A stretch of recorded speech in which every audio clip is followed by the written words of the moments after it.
So hi, welcome to Guys Podcast. I'm Shane. I'm Glory. And we're here with Tim from the Seafloor Cinema. What's going on? And we have some questions to say about their new self-titled album. So congrats on that, by the way. How do you feel about the response to the record so far? Dude, the response has actually been incredible. It's been a record that we've wanted to put out for quite a while. Maybe we can get into that, but it has been just overwhelming on the response to it. It's been really, really awesome. Like family, friends, new fans, completely new people to our music who have never heard us before has been really, really awesome. And it's just been insane. It's been a lot. We were talking a little bit about how busy we were when we joined, but yeah, it's been awesome. It's been really cool. Yeah. Hell yeah. The record's incredible. Yes. Oh, thank you. The features on here, insane. Dude. Oh, like a kind of insane for us, low key. I mean, like Aaron Pauli feature, that kind of just happened. It's fucking crazy. Yeah, it just kind of fell in our lap. Like our project manager at Pure Noise is like really good friends with Aaron, and we were shopping out for features like before the record was coming out, just like seeing like, oh, who would be good for this song, who would be good for this song, and he was just like, let me hit up Aaron, and it was just a casual thing. Like, shout out Kahil for making that happen, but it was like, what? Like, dude, we grew up with this guy's music, like we listened to My Cement and our and Jamie's Elsewhere like in high school days and stuff like that, and it was just kind of insane to have that. And obviously Only Friends on there. He's a super good friend now. And the Pulses feature absolutely nailed it. Like, we sent it to them, and I think me and Justin were like in Nashville doing something. I can't remember what it was, but we got on a video call with them. We were like, hey, this is what we're thinking. And we've known Pulses for a while. We've never met them until this last tour. We played a show with them and officially met them, which was really cool. But that feature turned out amazing. It was just one video call, and then they sent it back like a couple days later, and we were like, damn, that's amazing. Like, so yeah, all the features on the record have just turned out so yeah, it was really like that. I was like, oh my God, this is crazy. Yeah. I mean, the one that absolutely blew me away was Aaron Pauli from Of Mice and Men, because just holy shit. Like we were talking earlier, yeah. We've known you guys for a long time, like before you even signed, and to see the band we met on Twitter have a fucking feature with Aaron from Of Mice and Men, I was just like, holy shit. And then the Pulses, we fucking love Pulses, so to see them on the record was awesome. But yeah. You mentioned this is the record that you guys have wanted to make for a long time. Let's just dive right into that. Like, what do you mean by that? Okay. How do I say this with not like? Let me see. So when we wrote CinemaScope, obviously there was a lot of things in a direct. We kind of went for like obviously a poppier direction that we were kind of like, oh, let's make it more. Let's make this genre more accessible to people. For people who don't usually listen to it, like that was definitely the goal. And which, to be fair, it did. I got a lot of texts and messages through that like album cycle where people were like, yo, I knew you've been in a band, I know you do this type of music, and I, like, no offense, but I never listened to this music, it's just not interesting to me, but then that record, they were like, but seriously, I have like songs like Crash, Rayla, and then Glimmer, like they're like, these I would never listen to these, but you guys made it accessible in a way to where I can actually listen to it, and I actually really enjoy this record, which was really cool, but there was a lot of us felt like it was definitely a record where maybe we went too far one way, and we maybe sacrificed a lot of the cool parts that we liked for maybe becoming something that we wanted to make a more diverse palette for people, so that way they can like it. But then immediately after which song was it? Immediately after we finished that record, me and Seth actually went home and we wrote a couple together for this one, or for the self-titled. And I can't remember which ones it was. It was either Mercury or Film. I think it was Film, actually. Film was one of three that were written first, because Seth wrote, there was two demos that obviously didn't make it on the record, big sad face, and then Film was a third one. And so we were already in the mindset of like, oh, we want it to be more technical, we want it to be kind of like more us as like our voices on our instruments and obviously vocals too, like what we wanted it to be. And so basically since CinemaScope, a lot of these songs have been living in our head, and like they've obviously been revised a lot and like changed and moved around. Structures have been weird, you know, whatever. But like since then we've wanted to like be more technical and just do that do the self-titled, you know, and a lot of them just kind of came up to be that way. But yeah, so we've wanted to release it forever, and when we recorded it, we still had to wait a year for it to come out, right? So it came out in December, and we recorded it last December. Goddamn. Or I guess now 2 Decembers ago, whatever. It's the new year. I'm still not acclimated yet. So then I would assume that's why the self-titled on this one was fitting. Dude, yeah. Like, that's like, I guess it's kind of a little story. So originally, obviously, there's a track on the self-titled called Sun in Reverse, or The Sun in Reverse.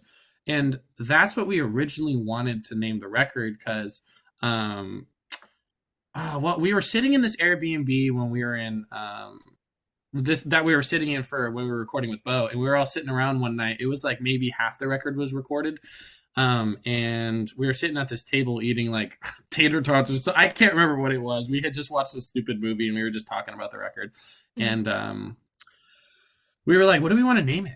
You know, like this, and the whole time, the whole like premise was we finally felt like ourselves and in a direction that we wanted to be going in, and we were really happy with what was going on. And I think Seth had mentioned the Sun in Reverse because it's like this. It's either a tarot card or it's I can't remember what it was. Don't quote me, but like I think he said it was a tarot card, and how it's like meant to be like change, and I can't remember, so forgive me, I don't know what that is, but it sounded really cool. I was like, Sun in Reverse, that sounds like a really cool album name, you know. I was like, I would be so down for that. But then we talked for like another couple hours just about a bunch of different stuff and how it was all coming together, and collectively we were all like, well, what about a self-titled, you know? And we obviously know what a self-titled means, and that kind of just encompasses everything that a band wants to be and is, you know. And we just looked at all the features of the record and who we were, like what we were putting into it, and it really was just us, you know. It was like just the three of us doing this record, and we decided that the self-titled was going to be it. So yeah, it all just came together kind of beautifully, and you know, it made sense. It clicked.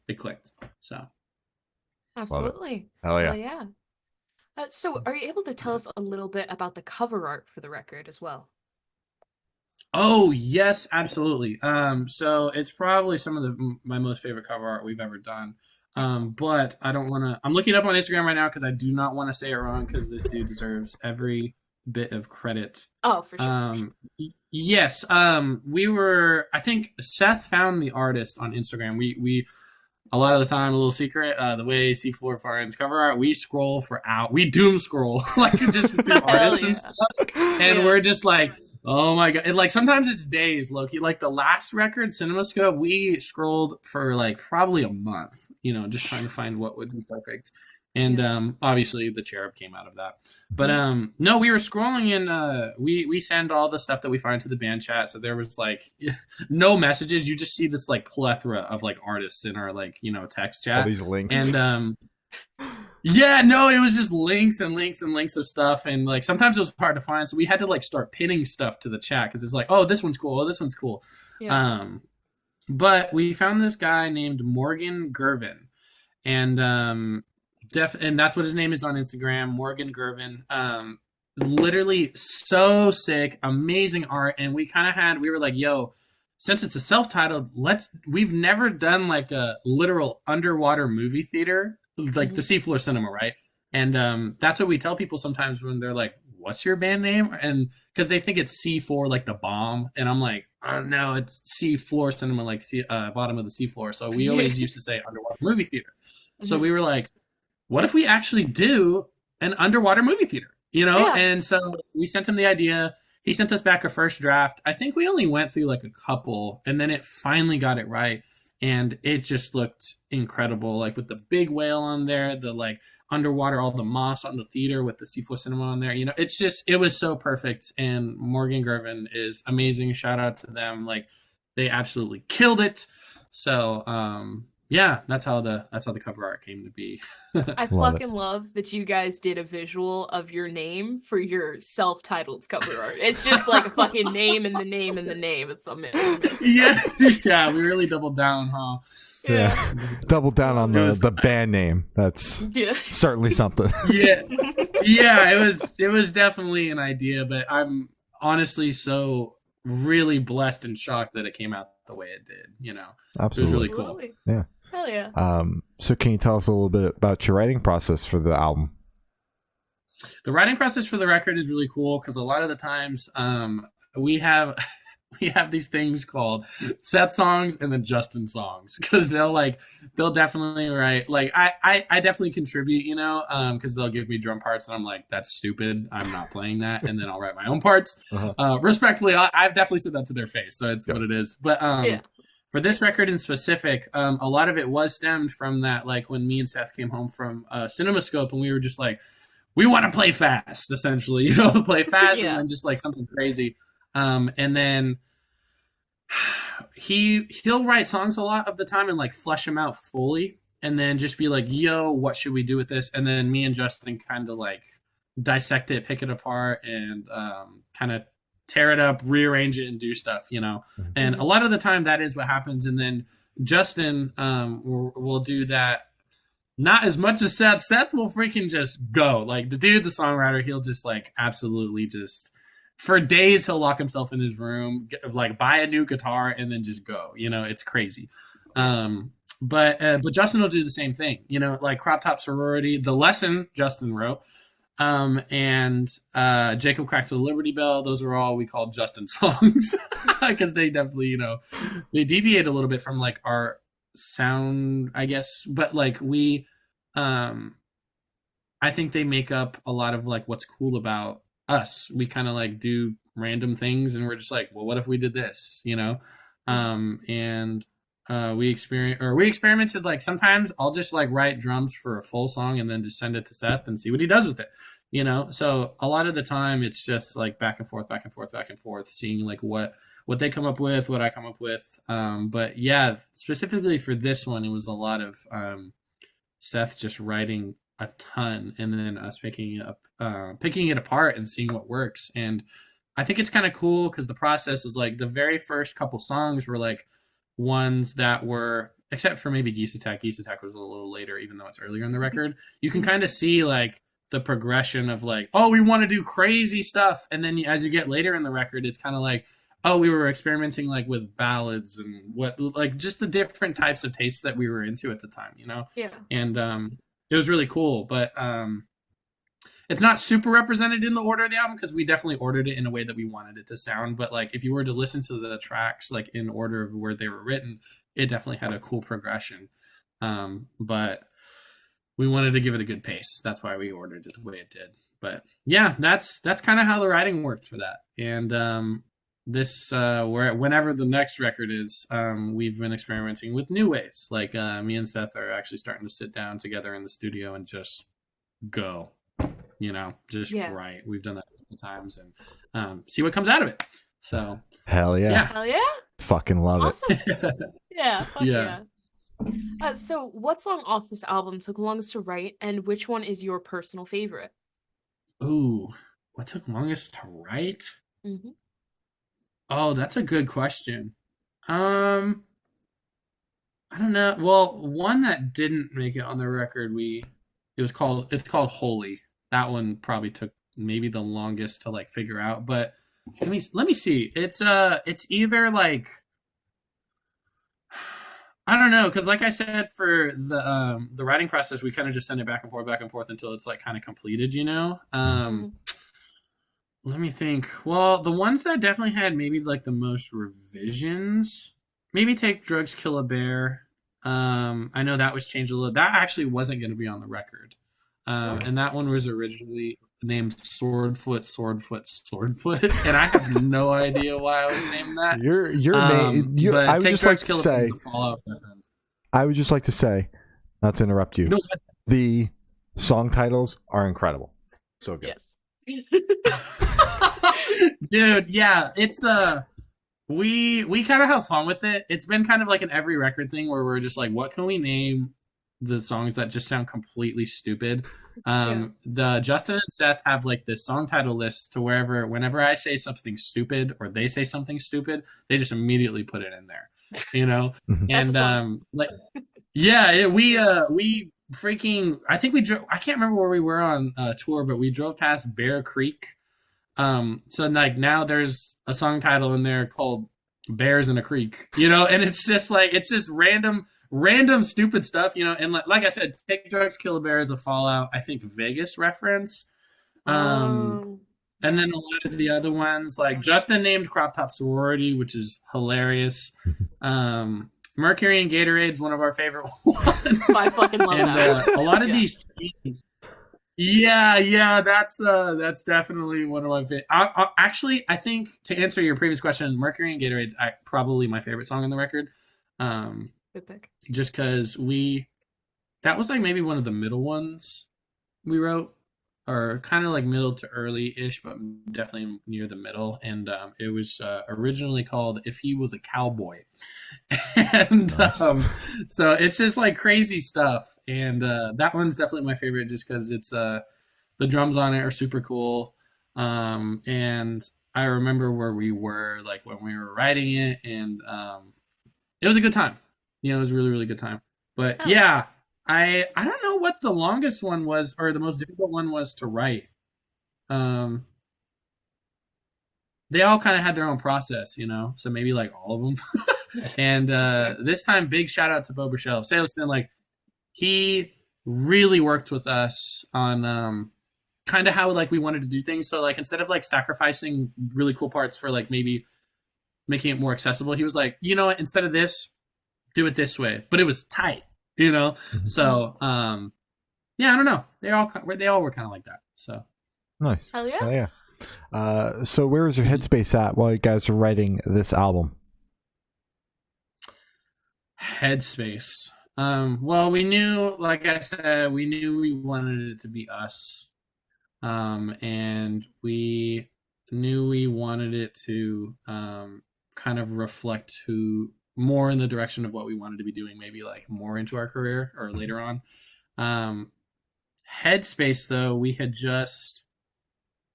Did we come off No, we were spending like a month-ish. It was more like 3 weeks and some change during Christmas time. And we were all kind of just... I don't know. The holidays are kind of like... I mean, not for everyone, but the holidays for maybe me and like the other dudes are sometimes a rough time and a stressful time, you know, like the holidays aren't super great all the time, but spending like December with the dudes in an Airbnb, just us like watching The Big Lebowski almost, you know, one night, and then, you know, whatever it was, it was a good time. And we really felt like we were creating something that was true to us, you know, like they had their setups in their room. I had my drum set in my room, and we were just like, how do we become the most authentic version of ourselves, you know? And I don't think an artist really reaches that point. It's like a lifelong process, right? You're constantly working to like find out who you are, and people change too. So I think at that moment we were trying to find out like, yo, how do we become us in this record in only 12 songs? Because that's really hard, right? You know? But the record is in some areas really goofy, you know, but then in other areas it's serious, and it has some of our favorite instrumental work, vocal work, you know what it is. But yeah, we were just really trying to like encompass something that really felt like us and who we were to ourselves. It was like a love letter to ourselves, you know. Which is why it's really cool that people are finding stuff to relate to on their own. But yeah, it was a good headspace. You know, it hasn't always been that way.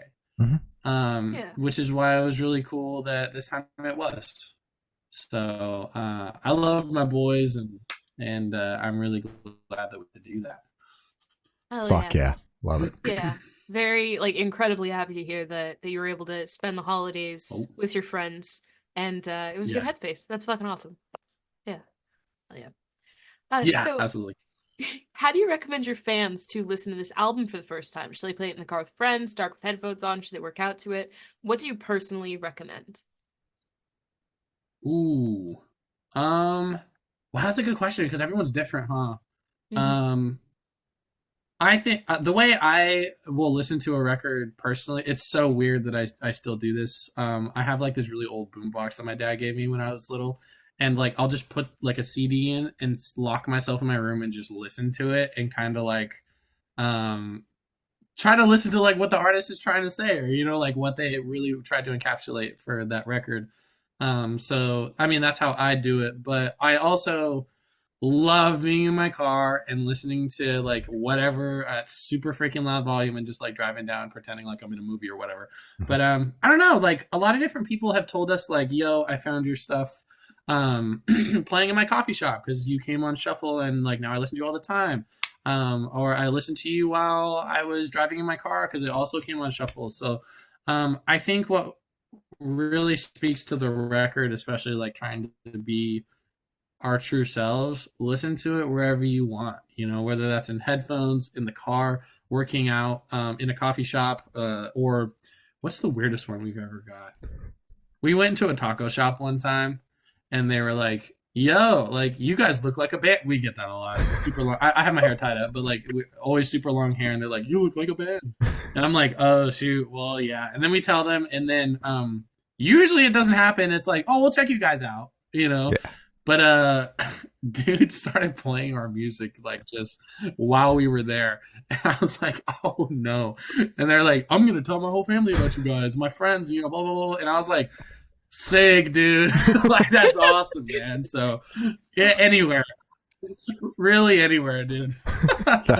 That's crazy. That's fucking people take that like the next step, but at least like that person was serious about checking you guys out. Like 9 times out of 10 don't mean shit, but that guy was like, we're gonna listen to it right here, right now with you guys. Fucking now. Yeah. We're gonna stare at you. They were while stoked, we listen to it too. Yeah, they were stoked. That's great. That's great. So this question should be super, super quick. Off the top of your head, I want you to describe this album for new listeners in 3 words, no more, no less. Oh, we actually played this game when we were naming the album. Oh shoot, what did I say that day? I think it was like meaningful, quirky, and fast. Yeah, right. All right. So I would agree. Yeah, for Hell yeah. sure. heck yeah, thank you. Hell yeah. So is there a certain feeling or emotion you want this album to invoke in your listeners? Meaningful, or maybe like, because obviously we listened to the test press when Pure Noise sent it to us on vinyl, but it wasn't until like literally the other day I just sat down and listened to like the vinyl, and I was like, what was I feeling for the first time? Because it wasn't like I was critiquing like, oh, this needs to be louder, or this, this or whatever it was. It was just me listening for the sake of listening. And we have a bunch of people that tell us what they feel when listening to the record and how fun it is, how meaningful it is to them, or sometimes even people have gotten like stuff tattooed on them from the records. And it's just like, I think what we're trying to do is maybe invoke a sense of like family with everybody, because a lot of the songs are about like either relationship issues or world issues, or whatever it is, but that no matter what's going on around you, that like everyone's a family. I'm personally a huge believer in chosen family. Like I do love some of my blood family, but there also is people in my life that I have attained as friends that all have become seriously close to me. And whenever this last tour that we did with Craig Owens, like the shows were the people that have followed us for a long time, we'd hang out with them, and it just felt like home. Mm-hmm. So I really hope people feel like they're in a place that they belong, and in a place to where they can be themselves, because we finally did with the self-titled, and we're going to continue to do so. So maybe something like that, right? I love that. That's so goddamn sweet. Yeah. Damn. That's fucking awesome. We're trying, we're trying. So can you talk about any particularly challenging or standout moments from the creation of this album, positive or negative? what was challenge? Well, so we didn't have as much time as we thought. Usually it's like exactly a month or a little bit more than a month. This one was literally like 3 weeks. We had to record it in 3 weeks, and a lot of the songs that maybe were going to be on there weren't, because we just didn't have enough time to flesh them out, or they weren't just weren't ready. I remember sitting in the studio one day where Bo was talking about like, yo, I wish we had like a month to just do guitars, and just to figure out all what amps they would want to use, what sounds they would want to get out of them. And this is also the first time that I have done drums every day. Like the recording process was weird. Usually you do drums last, or excuse me, no, usually you do drums first. There you go. And both of these records, the last one, I did the drums last when everything was done. And then this one, I did every day with the song. So we've just been trying really, it was weird, really weird recording, things to do. And maybe that was a positive because it was really cool. I kind of liked going through as the song changed, changing the parts for the drums too, like with it. But I don't know. That was definitely, I don't think it was a negative. It was definitely a positive that kind of gave me like like this is a new way of recording, and it kind of like makes you super involved, Mm-hmm. Like I would go in, start the day with drums, and we'd change stuff, and then they'd do guitars and bass, and then Justin would either do vocals first if he was ready. He kind of transitioned into doing it last, so that way, like, if we needed to change something, like he could do it on the spot. But I don't know. I don't think there was anything really negative about it. Like I guess the only negatives were like a couple of the songs that we really wanted on there didn't make it. But it makes sense, listening to the contrast to those and to the ones that eventually ended up. I was like, oh God, I'm so glad that we didn't put that on there because it would have sounded crazy, Yeah. But maybe next record. But yeah, I think a lot of the positives were the way we recorded, the mindset. Like Bo was super nice, like super giddy, like showing us random YouTube videos that he just like, he put on one day, I kid you not, like top 10 prisons of the world while he was like mixing stuff. And I was like, why are we watching? It was so funny.